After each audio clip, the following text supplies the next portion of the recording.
humaharang na tubig ulan habang nasa biyahe na posibleng maging sanhi ng aksidente.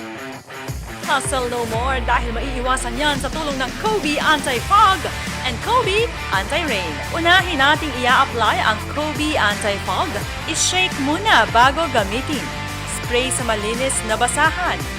Ipuna sa loob ng visor ng helmet hanggang ito ay matuyo. Para mas umepekto ang Koby Anti-Fog, ulitin ito ng 2 beses.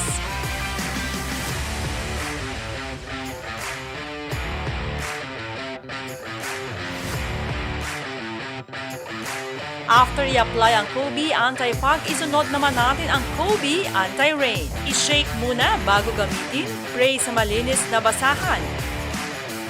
Ipuna sa labas ng visor ng helmet hanggang ito ay matuyo.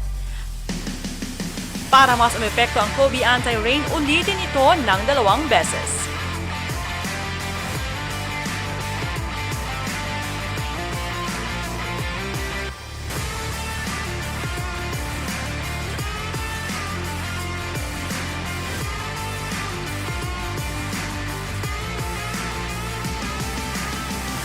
Siguraduhin may security verification code or QR code sticker, patunay ito na genuine ang inyong nabili.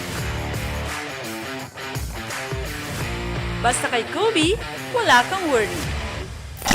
Koby Motor Care Philippines, experience excellent care. Koby, #1.